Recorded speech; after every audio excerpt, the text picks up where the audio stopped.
Hello student, I am your Hindi teacher Rani Dubey. आज हम chapter 4 पढ़ेंगे। कृपया किताब निकाल लीजिए। अब चैप्टर 4 शीर्षक है बरगद का पेड़। बरगद का एक पेड़ था, बहुत पुराना, बहुत विशाल। उसकी शाखाएं धरती को छूती थीं। उस पर अनेक पक्षियों का बसेरा था। उसकी शीतल और घनी छाया में राह चलते यात्री विश्राम किया करते थे। चरवाहों का तो पूरा दिन ही आनंद की छाँव में बीतता था। वह बरगद गांव वालों के लिए देवता था।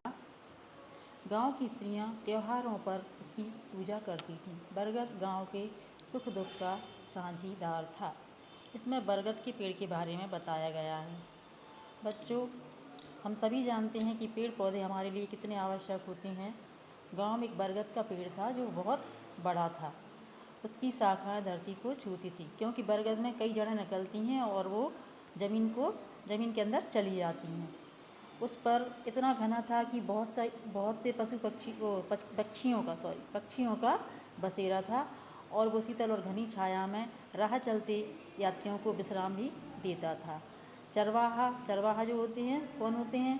जो गाय, बैल, भैंस, बकरी आदि को चराते हैं। उनका तो सारा दिन ही बरगद की छाँव में बीतता था। स्त्रियां जो थीं वो त्योहारों पर बरगद की पूजा किया करती थीं। बरगद एक किसान की ज़मीन पर था। किसान बहुत बूढ़ा था। एक बार वह बीमार पड़ा और मर गया। उस किसान के 4 बेटे थे। वे चारों आलसी, निकम्मे और कामचोर थे। हर समय आपस में लड़ते झगड़ते रहते थे। किसान के मरने के बाद भी उनमें खूब झगड़ा हुआ। लड़ झगड़ कर उन्होंने अपने पिता की सारी संपत्ति आपस में बांट ली। अब बाकी रह गया बूढ़ा बरगद। उस पर चारों अपना अपना अधिकार जता रहे थे।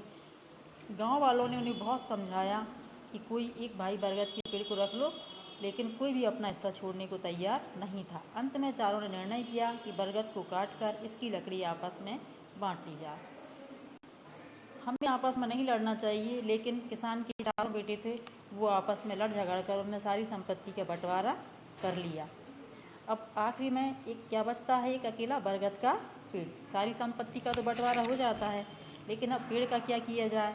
कोई भी एक उसको लेने को तैयार नहीं था। वो चाहते थे सभी लें, और निर्णय उन्होंने क्या किया कि इसको काट के और इसकी लकड़ियाँ आपस में बांट ली जाएँ। गांव वालों ने यह निर्णय सुना तो बहुत दुखी हुए। उन्होंने उन चारों भाइयों को बहुत समझाया, लेकिन उन पर कोई प्रभाव नहीं हुआ। वे अपनी अपनी कुल्हाड़ियाँ लेकर बरगद को काटने पहुँच गए। बड़े लड़के ने सबसे छोटे से कहा, तू सबसे छोटा है, इसलिए तू ही शुरुआत कर। गांव वालों ने जब निर्णय सुना कि ये बरगद के पेड़ को काटना चाहते हैं तो सभी बहुत दुखी हुए, क्योंकि सभी के लिए वह विश्राम देने वाला था। लेकिन कोई भी नहीं माना। तो सभी भाइयों ने छोटे वाले से कहा कि तुम सबसे छोटे हो, इसलिए तुम ही इसे काटना शुरू करो। सबसे छोटे भाई ने कहा, मेरा मन आज ठीक नहीं है, रात मैंने बहुत बुरा सपना देखा। सबसे छोटे ने बताया कि उसने सपने में क्या देखा। मैंने देखा कि पिताजी ठीक उसी जगह खड़े हैं जहाँ बरगद का पेड़ है। बरगद के तने की तरह उनके पैर थे। उनकी कई भुजाएं थीं जो बरगद की शाखाओं की तरह फैली थीं। उनका सारा शरीर लहूलुहान था और आँखों से आंसू टपक रहे थे। छोटे भाई ने क्या सपना देखा? उसने देखा कि उसके पिता ही उस बरगद के पेड़ में दिखाई दे रहे हैं। उनके हाथ उसकी शाखाओं के जैसे हैं, पैर तने के जैसे हैं, और उनकी आँखों से आंसू बह रहे हैं। दूसरा बोला, अरे यह सपना तो मैंने भी देखा था। अब तीसरा बोल उठा, आश्चर्य, यह सपना तो मैंने भी देखा था। अब सबसे बड़ा बोला, यही सपना मैंने भी देखा था। यानी कि सभी भाइयों ने वह एक ही सपना देखा था। थोड़ी देर चारों चुप खड़े रहे। फिर छोटे ने कहा, तुम लोग इस पेड़ का चाहे जो करो, मैं इसे नहीं काट पाऊंगा। तीनों भाई उसके मुंह की तरफ देखने लगे। चारों के बीच फिर चुप्पी छा गई। कुछ देर बाद सबसे बड़े ने कहा, यह पेड़ हमारे पूर्वजों की निशानी है, मैं इसमें से अपना हिस्सा छोड़ता हूँ, तुम तीनों इसे बांट लो। दूसरा बोला, मुझे भी इसमें से अपना हिस्सा नहीं चाहिए। तीसरे ने कहा, ठीक है, अब इस बरगद को काटना ठीक नहीं होगा, मैं भी अपना हिस्सा छोड़ देता हूँ। अब पूरा बरगद छोटे का हो जाएगा। अब सभी भाइयों ने धीरे धीरे करके क्या किया कि अपने अपने हिस्से उसमें छोड़ दिए। अब छोटे वाले के लिए छोड़ दिया कि अब ये तुम रख लो, तुम्हारा हो जाएगा सारा। छोटा चुपचाप उनकी बातें सुन रहा था। वह बोला, जब आप लोगों को अपना हिस्सा नहीं चाहिए तो पूरी बरगद को लेकर मैं पाप का भागीदार क्यों बनूं? वर्षों से गांव के लोग इस बरगद को अपना मानते आए हैं। मैं यह पेड़ उन्हें ही सौंपता हूँ। छोटे ने सबकी बातें सुनी और इसके बाद उसने भी यही निर्णय लिया कि मुझे भी यह पेड़ नहीं चाहिए। इसके बाद में उसने कहा कि मैं ये पेड़ गांव वालों के लिए सौंप देता हूँ। गांव के लोग चुपचाप खड़े तमाशा देख रहे थे। चारों भाइयों का फैसला सुनकर उनमें खुशी की लहर दौड़ गई। वे खुशी से झूमने लगे। गांव वालों को खुश देखकर वे चारों भाई भी बहुत खुश हुए। आज उन्हें पता लगा कि दूसरों को खुशी देने में भी खुशी मिलती है। जब चारों भाइयों को उन्होंने निर्णय सुना कि ये पेड़ को कोई भी नहीं काट रहा है और ये सभी के काम में आएगा, इस वजह से सारे गाँव के लोग भी बहुत खुश हुए। कहने का मतलब ये है बच्चों कि जब हम किसी को खुशी देते हैं तो खुशी हमको भी मिलती है। खुशियाँ बांटने से बढ़ती हैं। अब इनका हम देखते हैं शब्द ज्ञान। शाखाएँ, शाखाएँ माने होती हैं डालियाँ। बसेरा, बसेरा माने काम में लगे रहना। इसमें दिया है बसेरा का मतलब वैसे होता है कि जहाँ पे हम निवास करते हैं, रहने का स्थान बसेरा कहलाता है। शीतल, शीतल माने ठंडी। चरवाहा यानी पशु चराने वाला। छाँव, छाँव माने छाया होती है। और संपत्ति माने धन दौलत। निर्णय, निर्णय मीन्स फैसला होता है। और प्रभाव, प्रभाव माने असर। लहूलुहान, लहूलुहान माने खून से सना हुआ। अभी अभ्यास में आते हैं। अभ्यास देखेंगे। पहला नंबर है सही विकल्प पर सही लगाइए। नंबर का खाली स्थान का एक पेड़ था। 4 ऑप्शन दिए हैं, इनमें से हम चूज़ करेंगे क्या? बरगद। इसमें हमको बरगद भरना है। बरगद का एक पेड़ था। रिपीट। का कबूतर पर फिर से जाते हैं। खाली स्थान है, इसके बाद में का एक पेड़ था। ऑप्शन क्या क्या है? पीपल, शीशम, बरगद और नीम। इसमें से हमको क्या भरना? देख के बरगद। अभी अगला है खा। उस पर अनेक खाली स्थानों का बसेरा था। खाली स्थान में क्या भरेंगे? कबूतरों, गिलहरियों, पक्षियों और सांपों। इसमें से हमको पक्षियों यानी कि सा वाले पे हमको टिक लगाना है। पक्षियों भर देंगे। गा वाला है यह पेड़ हमारे खाली स्थान की निशानी है। ऑप्शन है पिता, दादा, पूर्वजों, इन सभी की। इसमें से हमको चूज़ करना है क्या? पूर्वजों। इसमें हम फिल करेंगे पूर्वजों। अभी नीचे आते हैं। रिक्त स्थानों की पूर्ति कीजिए। बरगद के पेड़ पर अनेक पक्षियों का खाली स्थान था। इस खाली स्थान में भरेंगे बसेरा। का वाले में बरगद के पेड़ पर अनेक पक्षियों का बसेरा था। खा वाला है चारों बेटे बरगद पर अपना अपना खाली स्थान जता रहे थे। इस खाली स्थान में भरेंगे अधिकार। चारों बेटे बरगद पर अपना अपना अधिकार जता रहे थे। अगला है गा। गांव वालों ने उनका खाली स्थान सुना। क्या सुना? निर्णय। उन्होंने क्या सुना? निर्णय सुना। तो यहाँ पे हम भरेंगे निर्णय। इसके बाद घाघड़ी वाला है चारों के बीच फिर खाली स्थान छा गई। क्या छा गई? चुप्पी। इसमें हमको भरना है चुप्पी। अगला है लोग चुपचाप खड़े खाली स्थान देख रहे थे। क्या देख रहे थे? तमाशा। इसमें भरना है हमें तमाशा। अब अगला है नंबर 3 सही मेल मिलाइए। आ और बा। आ वाले में का दिया है बरगद की शाखाएं। इसको हमें कहाँ मिलाना है? धरती को छूती थी। बा वाले उसमें दिया है खाने में धरती को छूती थी। या तो वहाँ पर हम का लिख देंगे, का वाला है ना बरगद की शाखाएं, या हम का को इससे मिला देंगे। खा वाला है वह बरगद गांव के सुख दुख का साझीदार था। तो हम खा वाले को इससे मिला देंगे, सुख दुख का साझीदार था, या वहाँ पर हम खा खरगोश का लिख देंगे। गा वाला है किसान के मरने के बाद क्या हुआ? उसके बेटों में खूब झगड़ा हुआ। इससे हम मिला देंगे गा वाले को, उसके बेटों में खूब झगड़ा हुआ। अब घाघड़ी वाला है वे अपनी अपनी कुल्हाड़ियाँ लेकर बरगद को काटने चल दिए। या तो घा को हम इससे मिला देंगे या यहाँ पर घाघड़ी का लिख देंगे। अणा है दूसरों को खुशी देने से ही खुशी मिलती है। इससे मिला देंगे या यहाँ पर अणा लिख देंगे। ये आपकी जोड़ियाँ हुई। निम्नलिखित प्रश्नों के उत्तर दीजिए। प्रश्न पहला है बरगद का पेड़ यात्रियों के किस काम आता था? इसका उत्तर है बरगद का पेड़ यात्रियों के विश्राम के काम आता था। अगला प्रश्न है किसान के लड़के कैसे थे? किसान के लड़के आलसी और निकम्मे थे। अगला है, चारों लड़कों ने बरगद के पेड़ के बारे में क्या निर्णय किया।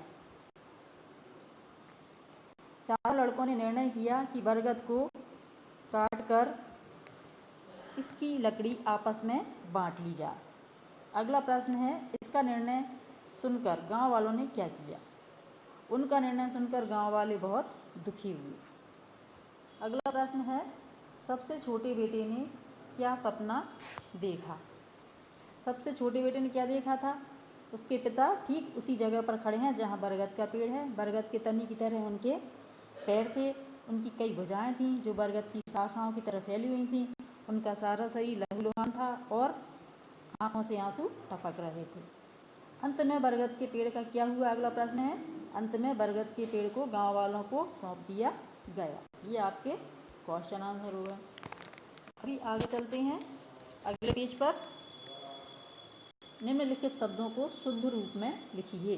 शाखाओं, इसमें शाख ओ लिखा है तो इसमें हम क्या करेंगे, शाखाओं भर देंगे। खा पे डंडा लग जाएगा और बाकी का वैसा ही लिखा रहेगा। इसी तरह से अगला है पूर्वजों, तो पूर्वजों में सही लिखा हुआ है, इसको ऐसा कैसे लिख देंगे। शुरुआत, इसमें नीचे लौतर लगा हुआ लगाएंगे शुरुआत। पक्षियों, तो इसको हम पक्षियों, छतरी ये का बनाएंगे पक्षियों।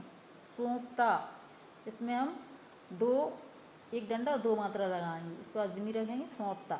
निर्णय, निर्णय का क्या करना हमको, निर्णय, इसमें छोटी की मात्रा लग जाएगी और अणा बनेगा ऊपर रकार और या। स्त्रियाँ, इसमें छोटी की मात्रा लगेगी कहाँ पर, इसके आगे, आधा शाह है इसके आगे स्त्रियाँ। तमाशा, इसमें सा दूसरा लगेगा ये शलगम वाला, शलगम, तमाशा। कुल्हाड़ी, इसमें आधा ला भरेंगे कुल्हाड़ी। अगला है नंबर 3, निम्नलिखित शब्दों के वाक्यों में प्रयोग करिए। पहला है शीतल, पेड़ पौधे हमें शीतल हवा देते हैं। वाक्यों का प्रयोग कैसे करते हैं। शीतल दिया हुआ है का वाला, तो इसमें हम ऐसा एक वाक्य बनाएंगे जिसमें शीतल आना चाहिए। अगला है संपत्ति, पिता की संपत्ति सब बच्चों के लिए होती है। गा वाला है अधिकार, शिक्षा का अधिकार सभी को है। इसी तरह से है लहूलुहान, लहूलुहान का क्या बनेगा, लड़का लहूलुहान हो गया। यानी कि हम वाक्यों में प्रयोग करते हैं तो जो शब्द इसमें दिया हुआ वह जरूर आना चाहिए। जैसे कि शीतल दिया है तो शीतल आए, संपत्ति दिया है तो संपत्ति आना चाहिए उस सेंटेंस में, अधिकार दिया है तो अधिकार आना चाहिए, लहूलुहान दिया है तो लहूलुहान आना चाहिए। अब आगे चलते हैं व्याकरण बोध। निम्नलिखित शब्दों से किस लिंग का बोध होता है लिखिए। पेड़, पेड़ से हमें पता चलता है ये क्या है, पुल्लिंग। देवता, देवता क्या है, पुल्लिंग। कुल्हाड़ी, कुल्हाड़ी क्या है, स्त्रीलिंग। शाखाएं, शाखाएं क्या है, स्त्रीलिंग। किसान पुल्लिंग। चरवाहा पुल्लिंग। छाया स्त्रीलिंग। लकड़ी स्त्रीलिंग। संपत्ति स्त्रीलिंग। निम्नलिखित शब्दों के विलोम लिखिए। यहाँ हमें क्या करना है, उल्टे शब्द लिखना है। धरती, धरती का क्या हो जाएगा, आकाश। बूढ़ा, बूढ़ा का हो जाएगा जवान। आज का कल। अनेक का एक। मरना का जीना। पाप का पुण्य। दिन का रात। बड़ा का छोटा और खुशी का दुख। अब आगे चलते हैं। दिए गए शब्द समूहों के लिए एक एक शब्द लिखिए। का वाला है आलस करने वाला, उसको हम कहते हैं आलसी।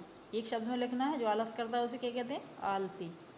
बा वाला है, खा वाला है काम से जी चुराने वाला, उसे हम क्या बोलेंगे, कामचोर। गा वाला है जिसका किसी काम में साझा हो, तो साझा हो तो उसको हम साझीदार। गा वाला है किसी काम में भाग लेने वाला, ये होगा भागीदार। गाय भैंस आदि पशु चराने वाला चरवाहा। नेक्स्ट पेज पे चले आएंगे, जिसमें एक पेड़ बना हुआ है और ये ऑप्शन दिए हैं, इनमें से देख के हमें खाली स्थान भरने हैं। खाली स्थान हमारे साथी हैं, इसमें भरना है वृक्ष, वृक्ष हमारे साथी हैं। आगे चलते हैं, ये हमारी खाली स्थान भरना धरती, धरती को इसके बाद भरना है हरा भरा, हरा भरा बनाए। इसके बाद में वृक्षों के कारण ही, इसमें भरेंगे वर्षा, वर्षा आती है। और खाली स्थान पर भरेंगे फसलें लहलहाती हैं। वृक्षों की, इसमें भरेंगे जड़ें मिट्टी को जकड़े रहती हैं। वृक्षों से हमें खाने के लिए भोजन, भोजन भरना है इसमें, तथा घर बनाने के लिए लकड़ी, इसमें लकड़ी भरना है, लकड़ी प्राप्त होती है। हमें वृक्षों की, खाली स्थान भरना, रक्षा, रक्षा करनी चाहिए।